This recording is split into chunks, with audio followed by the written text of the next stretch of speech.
Greetings of peace. For those of you who may not be familiar with me, I'm Jonathan Bay. For this particular presentation, I'm going to respectfully remove my fez as not to confuse some who may assume that I am a sheikh of the Moorish Science Temple of America. I am not. I wear my fez out of respect, not relative to an ecclesiastic title.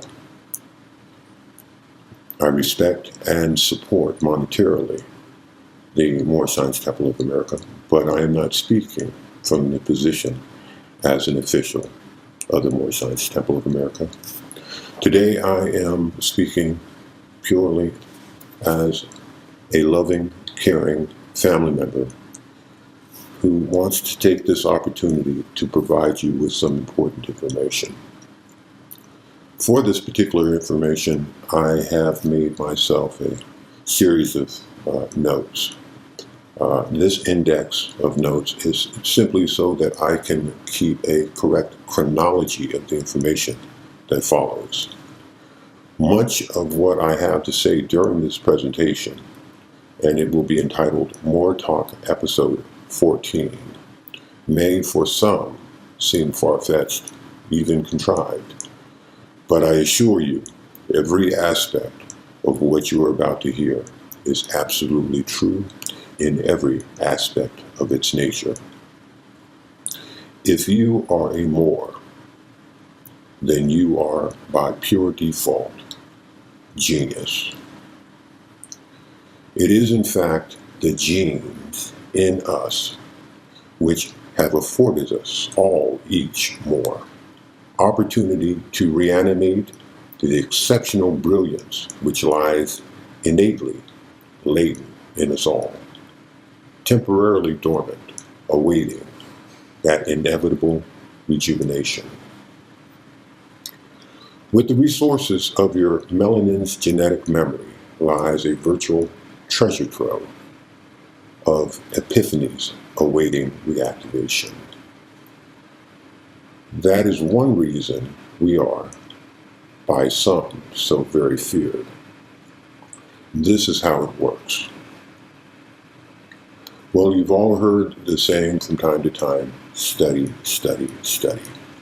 And yes, that's absolutely extremely key and important. However, and this is a huge capitalized however, it must not only be the correct information, it must also be received in a correct chronology or order. There are degrees to understanding, but there are particular articulations, positionings of how that information should best be received. As you read the correct information or consume it by whatever manner, in the correct degrees and correct articulation, a natural reconnection begins to manifest. There is not only a great deal of bad information proliferating in the internet these days, there's a huge amount of disinformation being purposefully interjected into the collective consciousness of those who are only now naturally seeing that it is their time to reanimate their cognitive awareness of self. When we all arrive here in the objective plane of this dimension's perceived reality, by our own volition, we each possess our own uniquely created vibratory frequency. It's an oscillation, a unique wobble, if you will. Everything has a vibration to it, as unique as your fingerprint. A harmonic resonance, a vibration, unique to you yourself alone. Just as no two objects can occupy the same space in objective reality, no two vibratory frequencies can exist within the same location in what we call the superset of our subjective plane of reality. The superset is that out of which our objective plane of reality manifests. Think of it similar to this: an old radio dial. As you take the dial and you turn it, it begins to dissipate in the noise and fog or static that you would hear, which gives way to clarity of the frequency that you're trying to reach, like 99.5 on your FM dial. As you turn into it, it will become clearer and clearer, and then crystal clear. The same is true with respect to one who is recalibrating their neural fiber network's vibratory frequency. Every individual's place in this perceived reality, this place we call the objective reality, the place in which objects exist, exists within a greater superset, which is called the subjective reality. And as I said, as we, through our own volition and desire, enter into this realm of our perceived objective reality, we come in with a perfect, harmonious nature. Each of us uniquely possessing our own frequency. Just as no two objects, as stated, can exist within the same plane of existence in an objective realm, no two frequencies, vibratory tones, can exist within the subjective realm of reality. But as we enter here in our perfect state, our harmonious resonance becomes discordant. We become out of tune with nature. And that has been done purposefully. Now, if nature is nothing else, it is definitively and absolutely efficient. You may have heard the term or the phrase of saying that the shortest distance between any 2 points is a straight line. Well, this is true also within the neural fiber network of your actual cellular brain's workings. It's not intended to be going all around in a method that would be illogical in order to reach a particular one synapsis that is to be joined with another, finding one. That's not natural. When the prophet said, returning to the mindset of your ancient forebearers, the mastermind was actually speaking from a truly biological, physiological, neural fiber network remapping of your neural fiber networks. In other words, we have been so distuned, misprogrammed, disconnected, short-circuited to an extent, that it has been virtually over millennium impossible for many to come into a correct state of mind, as it were. Literally, many of us have lost our minds. What's occurring now, however, as we are receiving this correct information in the correct manner and the correct articulation, when I say articulation, I'm talking about the order in which it is received and the degrees in which we are being presented with the information, the correct source information. What happens in our rejuvenation periods, periods of sleep, is that there is a remapping, a rewiring, a reconnecting of the natural neural fiber networks of our brain's ability to connect those natural synapses in a way that are most natural. When that occurs, and as you continue to enjoy of this new information, within the melanin of your genetic makeup, the genes in us, that genius begins to unlock the genetic memories, as well as allows for there to be a shifting of that natural vibratory frequency, which is yours and yours alone. And as you begin to re-oscillate, because everything vibrates, to your particular frequency, when you are recalibrating your own particular vibratory frequency and coming back in tune with nature, and things begin to come clearer and clearer, and the static begins to dissipate, and you start getting those epiphanies of brilliance and understandings and comprehension from your Akashic records, and the information that is not from books alone, but actual information that is encoded data within the melanin of your physical biological makeup. This is an awakening that is transpiring right now.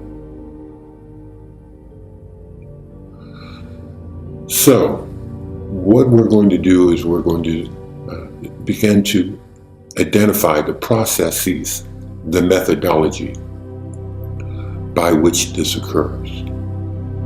Everything is a science. If it's not a science, then it does not exist. Even law is a science. Matter of fact, law is the primary science, because all things are governed by law. It doesn't matter what it is. If I take this pin, I lift it, and I let it go, that's the law of gravity. If I stick my hand into fire, I burn myself, because that's the law of thermodynamics. If I touch an electrical outlet, I shock myself. That's the law of electricity. Even those strange and exotic laws that happen near or within black holes that we yet understand are all aspects of governing rules of order. Catalysts, actions, reactions, cause and effect. That's law. And when you bring all of the laws together, that determines how things operate. The functionality. These are methodologies by which things function. And when you bring all of the laws of practical reality to bear, all laws are all law.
physical substance, no object, liquid, gas, nor solid. There was only a singular, non-material existence, a pure and completely stable, unified, undifferentiated existence, possessing the ultimate of possibilities. And among these possibilities was time itself. The beginning was the simplest of understandings. The primordial consciousness, the knowledge, I am. And with the occurrence of that first event, time began. And that first event was immediately followed by another, the occurrence of the first desire. I will. Instantaneously, by way of the will, came an unfathomably complex, non-physical, multi-dimensional expanse in which all non-material, non-objective principalities, the forces governing order, cause, and effect, would come forth, exist, and reside. And by way of these balanced forces, the enabling extensions of the singular, unified, undifferentiated existence, the will allowed for the presence of a space beyond probability in which material things of the most primordial physical objective nature could and would come into being and exist, the alpha colagrium, within the singular stream of consciousness. With unity persisting, here, all events in the physical and objective realm of the omni-singular existence would occur. The perception of the here and now, the realm of present, is where the individual nature, for all intent and purpose, resides. For many, if not most, this, the universal aspect of us, our unified oneness, that which all things and beings are intrinsically linked, operates beyond the perceptions of our physical conscious precepts. And it is this one fact which stands